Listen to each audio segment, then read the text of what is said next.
എല്ലാവർക്കും P K ലേണിംഗ്സിൻ്റെ Devaswom board ക്ലാസ്സുകളിലേക്ക് സ്വാഗതം. അപ്പോൾ അനുഷ്ഠാന കല നമ്മൾ പഠിച്ചുകൊണ്ടിരിക്കുകയായിരുന്നു അല്ലേ. അനുഷ്ഠാന കലയുടെ ഭാഗം 1 നമ്മൾ പഠിച്ചു. പിന്നെ നമ്മളിപ്പം അനുഷ്ഠാന കലയുടെ ഭാഗം 2 നമ്മൾ പോവുകയാണ്.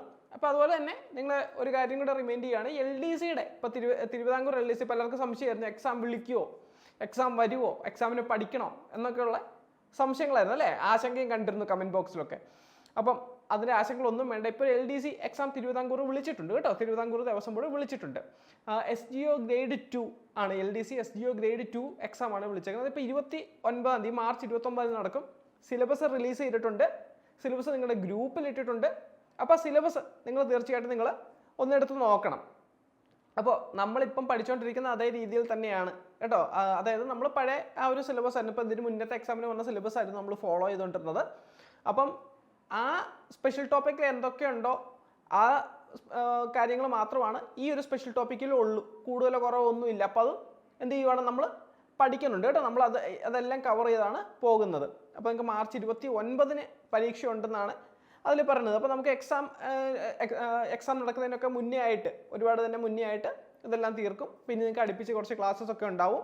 അപ്പോൾ എല്ലാവരും കൃത്യമായിട്ട് പഠിക്കും. ഇപ്പം നിങ്ങൾക്കൊരു ഇത് വന്നിട്ടുണ്ടാവും അല്ലേ, കുറച്ച് ചൂടൊക്കെ വന്നിട്ടുണ്ടാവും എക്സാമിന് അപ്ലൈ ചെയ്തവർക്ക്. ഇല്ലാത്തവർ തണുത്തൊന്നും ഇരിക്കേണ്ട, നിങ്ങളും ആ കൂടെ തന്നെ ക്ലാസ്സുകൾ കണ്ടോളുക. ഇതോടൊപ്പം എന്ത് ചെയ്യുക, SCRT ക്ലാസ്സുകൾ, PYQ ക്ലാസ്സുകൾ, ഇതെല്ലാം നിങ്ങൾക്ക് എവിടെ കിട്ടും? നമ്മുടെ യൂട്യൂബ് ചാനലിൽ കിട്ടും. യൂട്യൂബ് ചാനൽ ഇതെല്ലാം അവൈലബിൾ ആണ്, ഫ്രീ ആണ്, അവൈലബിൾ ആണ്. അതുകൊണ്ട് എന്ത് ചെയ്യരുത്, ഫ്രീ ആണെന്ന് കരുതി ചുമ്മാ കളയരുത്. നിങ്ങൾ കണ്ടോണം, ക്ലാസ്സുകളെല്ലാം നിങ്ങൾ കണ്ടോണം, ക്ലാസ്സുകളെല്ലാം കൃത്യമായിട്ട് പഠിച്ചോണം. സംശയങ്ങൾ എന്തെങ്കിലുമൊക്കെ ഉണ്ടെങ്കിൽ തന്നെ കമൻറ്റിൽ തന്നെ ചോദിക്കുക. അതുപോലെ തന്നെ കറണ്ട് അഫെയർ അല്ലെ, പലർക്കും ഒരു പ്രശ്നമുള്ള ഏരിയയാണ് കറണ്ട് അഫെയർ. അപ്പോൾ ഈ കറണ്ട് അഫെയറിനും നിങ്ങൾക്ക് ക്ലാസ്സുകളുണ്ട് കേട്ടോ. രാവിലെ 6:30 കേട്ടോ, എല്ലാ ദിവസവും തിങ്കൾ മുതൽ ശനി വരെ, ഞായറാഴ്ച ഇല്ല, തിങ്കൾ മുതൽ ശനി വരെയുള്ള ദിവസങ്ങളിൽ രാവിലെ 6:30ക്കാണ് മുഹമ്മദ് ഫാരിസ് എന്ന് പറഞ്ഞ സാറാണ് ആ ക്ലാസ്സുകൾ എടുക്കുന്നത്. അപ്പോൾ ആ ക്ലാസ് നിങ്ങൾ ലൈവായിട്ട് തന്നെ അറ്റൻഡ് ചെയ്യുക. ഇനി ഏതെങ്കിലും കാരണത്താൽ ലൈവായിട്ട് അറ്റൻഡ് ചെയ്യാൻ പറ്റിയില്ലെങ്കിൽ നിങ്ങൾ എന്ത് ചെയ്യുക, അല്ലാത്ത സമയത്താണല്ലേ ക്ലാസ്സുകൾ കാണുക. അപ്പോൾ ലൈവായിട്ട് അറ്റൻഡ് ചെയ്യാത്ത ഗുണം എന്ന് വെച്ചാൽ നിങ്ങൾക്ക് എന്തെങ്കിലും കറണ്ട് അഫെയർ റിലേറ്റഡ് സംശയം ഉണ്ടെങ്കിൽ അപ്പോൾ തന്നെ നിങ്ങൾക്ക് ഫാക്കൽറ്റിയോട് ചോദിച്ച് ക്ലാരിറ്റി വരുത്താം എന്നൊരു ഗുണം അതിനുണ്ട്. ഓക്കെ, പിന്നെ നമുക്ക് ഒരു ചെറിയൊരു പ്രശ്നമുള്ള MEM നമ്മൾ സ്റ്റാർട്ട് ചെയ്യുന്നുള്ളൂ. മാത്സ്, ഇംഗ്ലീഷ്, മലയാളം നമ്മൾ തുടങ്ങുന്നുള്ളൂ. ഇപ്പോൾ മാത്സിൻ്റെ 2 ക്ലാസ്സുകൾ വന്നിട്ടുണ്ട്. നമ്മൾ മലയാളവും ഇംഗ്ലീഷും അത് സ്റ്റാർട്ട് ചെയ്യും. അപ്പോൾ അത് തുടങ്ങുന്നതേ ഉള്ളൂ.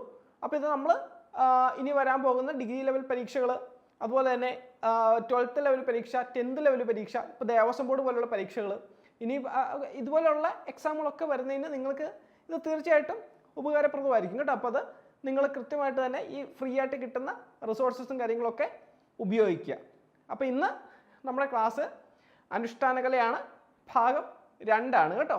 അപ്പോൾ 2ാമത്തെ ക്ലാസ്സിലോട്ട് നമ്മൾ കിടക്കുവാണ്. അപ്പം ഈ ക്ലാസ്സിൽ നമ്മൾ നോക്കുന്നത് കളമെഴുത്തും പാട്ടും.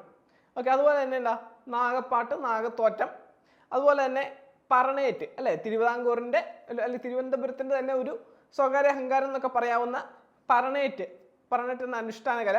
ഇപ്പോൾ തിരുവനന്തപുരം പറയുമ്പോൾ നമ്മൾ അവിടെ ആലപ്പുഴ ഭാഗത്തുള്ള ഒരു അനുഷ്ഠാന കലയുണ്ട്, കുത്തിയോട്ടം എന്ന് പറയും, നമ്മൾ അത് കവർ ചെയ്യുന്നുണ്ട്.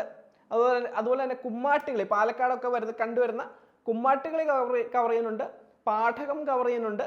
അതുപോലെ നമ്മൾ കാസർഗോഡ് എത്തുമ്പോഴത്തേക്കും എന്താണ് അവിടെ ഉള്ളത്, പൂരക്കളി അല്ലേ. അപ്പോൾ ഇത് നിങ്ങൾക്ക് പലതവണയും MCQയിൽ കിട്ടിയിട്ടുള്ളതാണ്. അപ്പം ദേവസ്വം ബോർഡ് ഗ്രൂപ്പിൽ എല്ലാ ദിവസവും MCQ വരുന്നുണ്ട്, 5 ക്വസ്റ്റ്യൻ വെച്ച് MCQ വരുന്നുണ്ട്. ഞായറൊഴികെ എല്ലാ ദിവസങ്ങളിലും വരുന്നുണ്ട്. അപ്പോൾ അതിനകത്തൊക്കെ ഓപ്ഷൻസ് ആയിട്ട് വരുന്നതാണ്. അപ്പം ഇതെല്ലാം ഈ ക്ലാസ്സിൽ കവർ ചെയ്യും. അപ്പോൾ നമുക്ക് ക്ലാസ്സിലേക്ക് കിടക്കാം കേട്ടോ.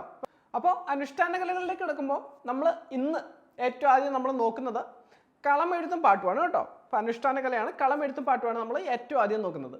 ഇത് നമ്മൾ കഴിഞ്ഞ ക്ലാസ്സിൽ പറഞ്ഞ പോലെ ഏതാണ്, കാവുകളിലാണ് കൂടുതലായിട്ടും നടത്തപ്പെടുന്നത്. പക്ഷേ വേട്ടയ്ക്കൊരുമകൻ ക്ഷേത്രത്തിലും ഇത് നടത്തുന്നതായിട്ട് കാണപ്പെടാറുണ്ട്. അപ്പോൾ പ്രധാനമായിട്ടും ഭദ്രകാളി ക്ഷേത്രങ്ങളിൽ, അതുപോലെ തന്നെ സർപ്പക്കാവ്, ഭദ്രകാളിയുടെ കാവ് എന്ന് പറഞ്ഞാണ് ശരി, ഭദ്രകാളിയുടെ കാവുകളിൽ, അതുപോലെ തന്നെ സർപ്പക്കാവുകളിൽ, വേട്ടയ്ക്കൊരുമകൻ ക്ഷേത്രങ്ങളിൽ ഒക്കെ എന്താണ്, ഇവരെ പ്രീതിപ്പെടുത്താൻ വേണ്ടി നടത്തുന്ന ഒരു അനുഷ്ഠാന കലയാണ് കേട്ടോ. ദേവീദേവന്മാരുടെ ഒരു പ്രീതിക്ക് വേണ്ടി നടത്തുന്ന ഒരു അനുഷ്ഠാന കലയാണ് എന്ത്, ഈ പറയുന്ന കളമെഴുത്തും പാട്ടും. അപ്പോൾ ഈ കളമെഴുത്തും പാട്ടും അതിൽ പറയുന്ന പോലെ തന്നെ കളം വരച്ച് പാട്ട് പാടുന്ന ഒരു രീതിയാണ്. അപ്പോൾ ഈ കളത്തിൻ്റെ പ്രത്യേകത, പഞ്ചവർണ്ണ പൊടികൾ കൊണ്ടിട്ടാണ് ഈ കളം വരയ്ക്കുന്നത്. അങ്ങനെ പഞ്ചവർണ്ണ പൊടികൾ കൊണ്ട് കളം വരച്ച് എന്താണ്, ഇത് മായ്ച്ച് കളയുന്ന, ഇപ്പോൾ പാട്ടൊക്കെ പാടി നൃത്തം ചെയ്ത് കളം മായ്ച്ച് കളയുന്നതാണ് ഇതിൻ്റെ ഒരു രീതി. അപ്പോൾ ഇത് അറിയപ്പെടുന്ന മറ്റൊരു പേരാണ് പാട്ട് സേവ എന്നത്. പാട്ട് സേവ എന്നത് അറിയപ്പെടുന്ന മറ്റൊരു പേരാണ്. പിന്നെ ഈ കളം വരയ്ക്കാനുള്ള ഒരു അവകാശം അത് പരമ്പരാഗതമായിട്ട് ആർക്കാണുള്ളതെന്ന് ചോദിച്ചാൽ ആർക്കാണ്? അത് കല്ലാറ്റ് കറുപ്പന്മാർക്കാണ് ഇതുള്ളത്. ഇതിന് അകമ്പടിയായിട്ട് ഉള്ള ഒരു വാദ്യം ഏതാണെന്ന് ചോദിച്ചാൽ ഏതൊക്കെയാണ്? ചെണ്ടയും ഇലത്താളവുമാണ് ഇതിന് അകമ്പടിയായിട്ടുള്ള വാദ്യങ്ങൾ കേട്ടോ. അപ്പോൾ ഇത് നടത്തുന്നത് എന്താണെന്ന് വെച്ചാൽ ഐശ്വര്യം അതുപോലെ തന്നെ ദോഷനിവാരണം എന്നുള്ള കാര്യങ്ങൾക്കൊക്കെ വേണ്ടിയിട്ടാണ് ഇത് നടത്തുന്നത്. അപ്പം കളമെഴുത്തുമായിട്ട് അറിയപ്പെടുന്ന മറ്റു പേരുകൾ അതൊക്കെ ചോദിച്ചാൽ എന്താണ്? ഉച്ചപ്പാട്ട് എന്നറിയപ്പെടാറുണ്ട്, അതുപോലെ തന്നെ കളമെഴുത്ത് എന്നറിയപ്പെടാറുണ്ട്, സന്ധ്യാവേല, കളം പൂജ, കളത്തിലാട്ടം, തിരയൊഴിച്ചിൽ, ഇങ്ങനെയുള്ള പേരുകളിലാണ് കളമെഴുത്ത് പാട്ടും. അപ്പോൾ ഇത് നടത്തുന്നത് എവിടെയാണെന്ന് ചോദിച്ചാൽ എവിടെയാണ്? കാവുകളിലാണ് പ്രധാനമായും നടത്തപ്പെടുന്നത്. പ്രത്യേകിച്ച് ആരാണ്? ദേവി സങ്കല്പത്തെ പ്രീതിപ്പെടുത്തുക എന്നുള്ള ഉദ്ദേശത്തോടെയാണ്. ഇപ്പം ഭദ്രകാളി, അതുപോലെ തന്നെ സർപ്പത്തെ പ്രീതിപ്പെടുത്തുക, പിന്നെ വേട്ടയ്ക്കൊരുമകൻ എന്ന ഒരു സങ്കല്പമുണ്ട്. ആ സങ്കല്പത്തെയും പ്രീതിപ്പെടുത്താൻ വേണ്ടിയിട്ട് ആണ് ഈ പറയുന്ന കളമെഴുത്തും പാട്ടും. അപ്പോൾ നമുക്കിനി കളമെഴുത്തും പാട്ടും കഴിഞ്ഞ് ഇനി അടുത്ത് നമുക്ക് നാഗപ്പാട്ടും നാഗത്തോറ്റവും ആ ഒരു ഭാഗത്തിലേക്ക് നമുക്ക് പോകാം. അപ്പം നാഗപ്പാട്ടും നാഗത്തോറ്റവും ഇത് എവിടെയാണ്? ഇത് കൂടുതലും പ്രസിദ്ധിയായിട്ടുള്ളത് ഉത്തര കേരളത്തിലാണ് കേട്ടോ. ഉത്തര കേരളത്തിലാണ് ഈ നാഗപ്പാട്ടും നാഗത്തോറ്റവും കൂടുതൽ പ്രസിദ്ധമായിട്ടുള്ളത്. അതുപോലെ തന്നെ ഇത് നടത്തപ്പെടുന്നത് കന്നി, തുലാം, കുംഭം മാസങ്ങളിലാണ് കേട്ടോ. കന്നി, തുലാം, കുംഭം മാസങ്ങളിലെ ആയില്യം നക്ഷത്രത്തിൽ അല്ലെങ്കിൽ ആയില്യം നാളിലാണ് ഇത് നടത്തപ്പെടുന്നത്. കാരണം ഇത് സർപ്പവുമായിട്ട് ബന്ധപ്പെട്ടിട്ടുള്ളതാണല്ലോ. അപ്പോൾ സർപ്പവുമായിട്ട് ബന്ധപ്പെട്ട് വരുന്ന നക്ഷത്രം ആയില്യം നക്ഷത്രമാണ്. അപ്പം ഈ ഒരു നാഗപ്പാട്ട് നാഗത്തോറ്റം ഒക്കെ നടത്തുന്നത് ഉത്തര കേരളത്തിലാണെന്ന് കാര്യം ഓർക്കുക. അതുപോലെ തന്നെ കന്നി, തുലാം, കുംഭം മാസങ്ങളിലെ ആയില്യം നാളിലാണെന്ന് ഓർക്കുക. അതുപോലെ തന്നെ ഈ നാഗപ്പാട്ട് നടത്താൻ ആരെന്ന് ചോദിച്ചാൽ അത് കറുപ്പന്മാരാണ്. കറുപ്പന്മാരാണ് നാഗപ്പാട്ട് നടത്തുന്നത്. അതുപോലെ നാഗത്തോറ്റം നടത്തുന്ന ആരെന്ന് ചോദിച്ചാൽ ആരാണ്? പുള്ളുവന്മാരാണ് കേട്ടോ. പുള്ളുവരാണ് നാഗത്തോറ്റം നടത്തുന്നത്. അതുപോലെ തന്നെ ഇതിനകത്ത് ഒരു പ്രധാന വാദ്യം എന്നൊക്കെ പറയുന്നത് എന്താണ്? പുള്ളുവ വീണയും അവരുടെ കുടവുമാണ് കേട്ടോ. പുള്ളുവ വീണയും കുടവുമാണ്. അതാണ് ഈ നാഗപ്പാട്ടും നാഗത്തോറ്റത്തിലൊക്കെ ഒരു വാദ്യമായിട്ട് ഉപയോഗിക്കുന്നത്. ഇത് പ്രധാനമായും സർപ്പപ്രീതി എന്ന കാര്യമാണ്. സർപ്പപ്രീതി നടത്തി ഐശ്വര്യം നേടുന്നതിനും ദോഷങ്ങളൊക്കെ അകറ്റുന്നതിനും ദുഃഖദോഷ അതുപോലെ തന്നെ സന്താന ഭാഗ്യം ഇതിനൊക്കെ വേണ്ടിയിട്ടൊക്കെയാണ് ഈ ഒരു അനുഷ്ഠാന കലകൾ നടത്തുന്നത് കേട്ടോ. അപ്പോൾ ഇത്രയാണ് നാഗപ്പാട്ടും നാഗത്തോറ്റത്തെയും പറ്റി ഉള്ളത്. അപ്പോൾ ഇനി നമുക്ക് ഇപ്പം നാഗപ്പാട്ടും നാഗത്തോറ്റവും കഴിഞ്ഞു. അപ്പോൾ ഇനി നമുക്ക് അടുത്ത് നോക്കുന്നത് പൊറാട്ട് നാടകം. പൊറാട്ട് നാടകമാണ് നമ്മൾ ഇനിയിപ്പം അടുത്ത് നോക്കുന്നത്. ഇതെവിടെയാണ് കൂടുതൽ പ്രസിദ്ധിയായിട്ടുള്ളതെന്ന് വെച്ചാൽ പാലക്കാട് ജില്ലയിലാണ് കേട്ടോ. പാലക്കാട് ജില്ലയിലാണ് ഈ പറയുന്ന പൊറാട്ട് നാടകം കൂടുതൽ പ്രസിദ്ധമായിട്ടുള്ളത്. അപ്പം ഈ പൊറാട്ട് നാടകം അവതരിപ്പിക്കുന്നത് പാണ സമുദായത്തിൽപ്പെട്ടവരാണ്. അതുകൊണ്ട് തന്നെ ഇതിനെ പാണപ്പൊറാട്ട് എന്നൊക്കെ തന്നെ പാണർപ്പൊറാട്ട് എന്നൊക്കെ തന്നെ പറയാറുമുണ്ട്. അപ്പം ഇത് നടത്താനുള്ള ഒരു കാരണം അല്ലെങ്കിൽ ഇത് എങ്ങനെയാണ് ഇതിൻ്റെ ഒരു ഉത്ഭവം വന്നതെന്ന് ചോദിച്ചാൽ ഇപ്പം പണ്ടത്തെ കാലങ്ങളിലൊക്കെ ക്ഷേത്ര മതിൽക്കകത്ത് നടത്തുന്ന ചില അനുഷ്ഠാനങ്ങൾ അല്ലെങ്കിൽ ചില കലകളൊക്കെ ഉണ്ടല്ലോ. ഇപ്പം നമ്മൾ പറയുകയാണെങ്കിൽ ഇപ്പോൾ കൃഷ്ണനാട്ടം ഒക്കെ നമ്മൾ കണ്ടു അല്ലേ. നമ്മൾ ഇതിൻ്റെ ക്ഷേത്ര കലകൾ പഠിക്കുന്ന സമയത്ത് കൃഷ്ണനാട്ടം, കഥകളി അങ്ങനെ പല കാര്യങ്ങളും കണ്ടു. പക്ഷേ ഈ സമുദായത്തിൽ താഴെയുള്ളവർക്ക് അവർക്ക് ക്ഷേത്രത്തിനുള്ളിൽ വന്ന് ഇങ്ങനെ ഒരു പരിപാടികൾ കാണാനോ ആസ്വദിക്കാനോ ഒന്നും തന്നെ അന്നത്തെ കാലത്ത് സാധ്യമായിരുന്നില്ല. അപ്പം ഈ കാരണങ്ങളെല്ലാം കൊണ്ട് തന്നെ ഇവരെന്ത് ചെയ്തു? ക്ഷേത്ര മതിൽക്കകത്ത് അല്ലാതെ ഇതിൻ്റെ പുറത്തെവിടെയും വെച്ച് നടത്താവുന്ന ഒരു അനുഷ്ഠാന കല അല്ലെങ്കിൽ ഒരു കലയ്ക്ക് രൂപം കൊടുത്തു. അപ്പോൾ അതാണ് ഈ പറയുന്ന പൊറാട്ട് നാടകം കേട്ടോ. അപ്പോൾ ഇതിൻ്റെ ഉത്ഭവം പാലക്കാടാണെന്നൊരു കാര്യം ഓർക്കുക. പാലക്കാടാണ് പൊറാട്ട് നാടകത്തിൻ്റെ ഉത്ഭവം എന്നാണ് പറയപ്പെടുന്നത്. അപ്പോൾ ആ ഒരു കാര്യം ഓർക്കുക. അതുപോലെ തന്നെ ഇതെന്താണ്? ഒരു ഗ്രാമീണ സംഗീത നൃത്ത നാടകമാണ്. ഒരു ഗ്രാമമായിട്ട് ബേസ് ചെയ്തിട്ടുള്ള ഒരു സംഗീത നൃത്ത നാടകമാണെന്നൊരു കാര്യം ഒന്ന് ഓർക്കുക. അതുപോലെ തന്നെ പാണ സമുദായക്കാരാണ് ഇത് നടത്തുന്നതെന്നൊരു കാര്യം ഓർക്കുക. അതുപോലെ തന്നെ ഇത് അറിയപ്പെടുന്ന മറ്റു പേരാണ് എന്ത്?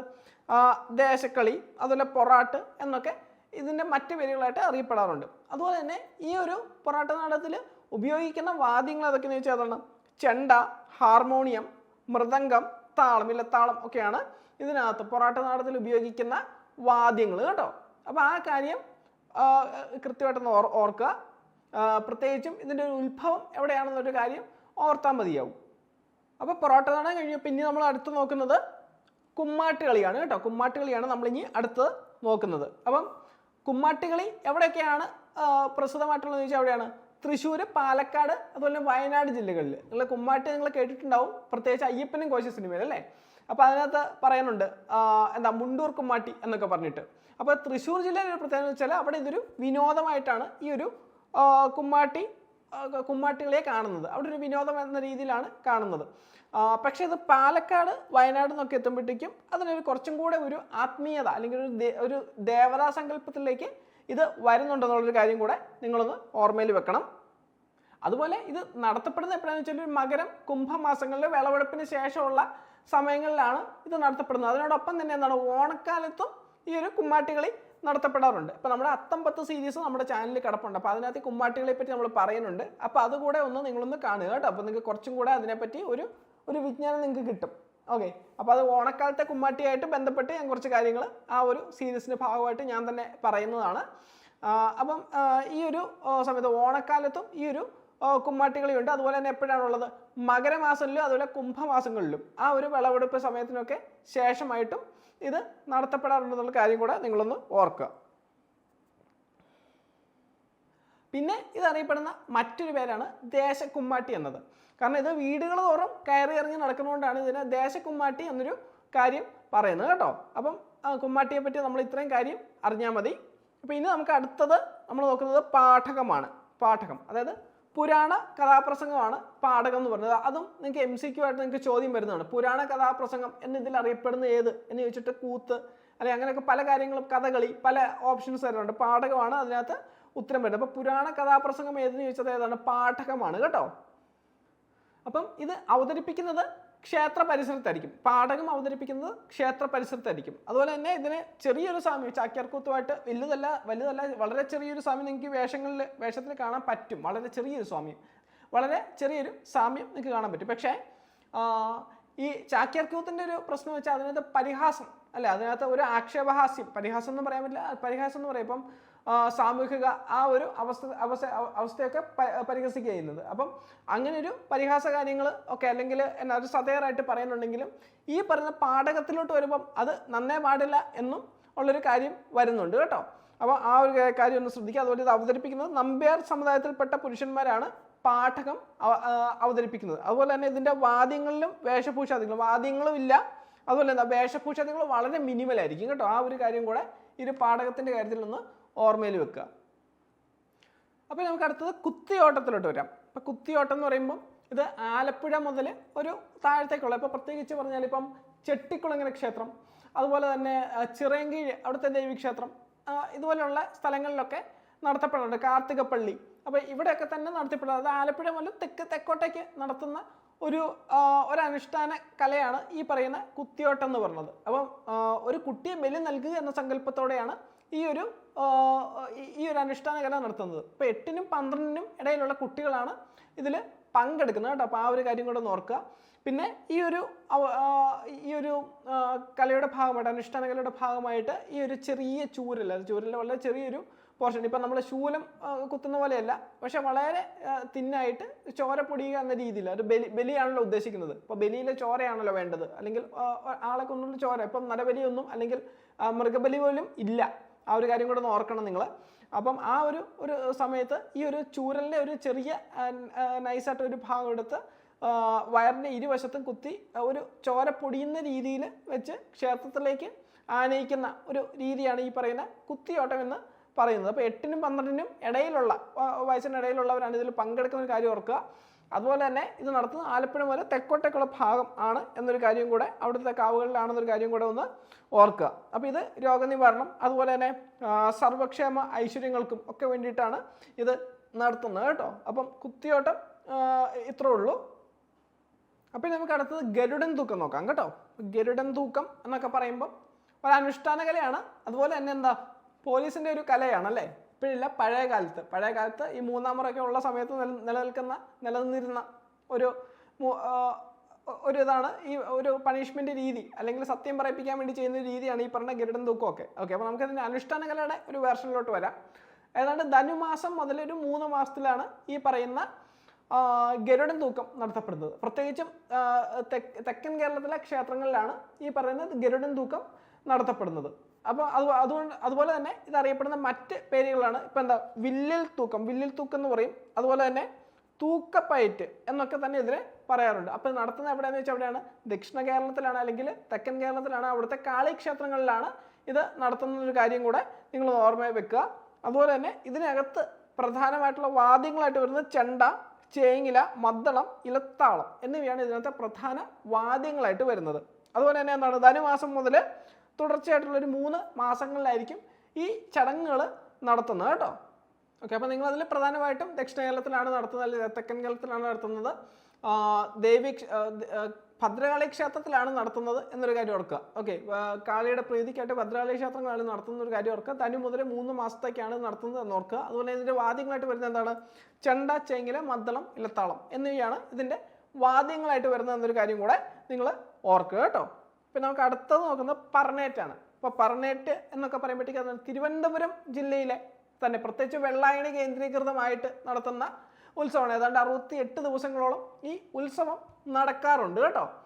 അതുപോലെ തന്നെ കുംഭം, ഇത് ഈ ഒരു ഉത്സവം നടക്കുന്നത് ഏതാണ്ട് കുംഭം മുതൽ മേട 10 വരെയുള്ള ഒരു സമയത്താണ് ഈ ഒരു ചടങ്ങുകൾ നടക്കുന്നത്. അതുപോലെ തന്നെ ഇതിൻ്റെ ഒരു തീമായിട്ട് വരുന്നത് എന്താ? കാളിദാരിക യുദ്ധമാണ്. ഇപ്പം മുടിയേറ്റൊക്കെ എടുക്കുമ്പോഴെന്ത് തന്നെയാണ്? കാളിദാരിക യുദ്ധം തന്നെയാണ് ഇതിൻ്റെ ഒരു തീമായിട്ട് വരുന്നത്. അപ്പോൾ അതുപോലെ തന്നെ പറണേറ്റിൻ്റെയും തീമായിട്ട് വരുന്നത് കാളിദാരിക യുദ്ധമാണ്. അതുപോലെ തന്നെ പറണേറ്റിനകത്ത് പറണ എന്ന് പറയുന്ന ഒരു ഇതുണ്ട്, ഒരു പറണ് എന്ന് പറയുന്നൊരു നെയിമുണ്ട്. അപ്പം ഇതുകൊണ്ട് ഉദ്ദേശിക്കുന്നത് വെച്ചാൽ ഭൂമിയിൽ നിന്ന് വളരെയധികം ഉയർത്തി കെട്ടിയ ഒരു വേദി എന്നാണ് അതിനെ കൊണ്ട് ഉദ്ദേശിക്കുന്നത്, അല്ലെങ്കിൽ കളിത്തട്ട് എന്നൊക്കെയാണ് അതുകൊണ്ട് ഉദ്ദേശിക്കുന്നത്. അപ്പോൾ അവിടെയാണ്, അതായത് ആകാശത്തിൽ വെച്ച് നടക്കുന്ന ഒരു യുദ്ധമായിട്ടാണ് കാഴ്ചക്കാരിലേക്ക് ഈ ഒരു സംഭവം എത്തിക്കുന്നത്. ഓക്കെ, ഈ അനുഷ്ഠാന കല, അതായത് കാളിദാരിക യുദ്ധം ആകാശത്തിൽ വെച്ച് നടക്കുന്ന ഒരു രീതിയിലാണ് ഈ ഒരു അനുഷ്ഠാന കല കാഴ്ചക്കാരിലേക്ക് എത്തിക്കുന്നത്. അപ്പോൾ അതിനാണ് ഇത്രയും ഉയർത്തി, നിങ്ങളിതിൽ കാണുന്ന പോലെ തന്നെ ഭൂമിയിൽ നിന്ന്, അല്ലേ, ഈ ഒരു ഭൂമിയുടെ ഈ ഒരു സ്പേസിൽ നിന്ന് ഇത്രയും ഒരുപാട് ഉയർത്തിയാണ് കെട്ടിയിരിക്കുന്നത്. അപ്പോൾ അവിടെ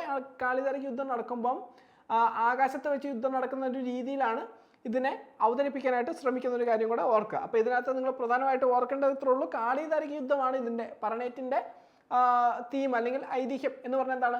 കാളിദാരിക യുദ്ധമാണെന്നൊരു കാര്യം നിങ്ങൾ ഓർക്കുക. അതുപോലെ തന്നെ തിരുവനന്തപുരം ജില്ലയിലെ പ്രത്യേകിച്ച് വെള്ളായണി മേഖലകളിലൊക്കെ നടത്തുന്നതാണ് എന്നൊരു കാര്യം നിങ്ങളൊന്ന് ഓർക്കുക. അതുപോലെ കുംഭം മുതൽ മേട 10 വരെയാണ് എന്ത് നടത്തപ്പെടുന്നത്? പറണേറ്റ് നടത്തപ്പെടുന്നത് എന്നൊരു കാര്യം കൂടെ നിങ്ങൾ ഒന്ന് ഓർക്കുക. പിന്നീട് നമുക്ക് പൂരക്കളിയിലോട്ട് പോകാം. അപ്പോൾ പൂരക്കളി എന്ന് പറയുമ്പം എവിടെയാണ് നടത്തപ്പെടുന്നത്? വടക്കൻ ജില്ലകൾ, പ്രത്യേകിച്ചും കാസർഗോഡാണ് ഇത് പ്രസിദ്ധമായിട്ടുള്ളത്. അപ്പം ഇത് നടത്തപ്പെടുന്ന സമയം എപ്പോഴാണെന്ന് വെച്ചപ്പോഴാണ് മീനമാസത്തിലെ കാർത്തിക മുതൽ പൂരം വരെയുള്ള 9 ദിവസങ്ങളിലാണ് ഇത് നടത്തപ്പെടുന്നത്. അപ്പോൾ ഇത് നടത്തുമ്പം ഇതിനകത്തെ ഒരു പ്രധാന ചുവടുകളായിട്ട് കാണിക്കുന്ന ഏതാണ്? കളരിപ്പയറ്റിലെ ചുവടുകളാണ് ഇതിനകത്തെ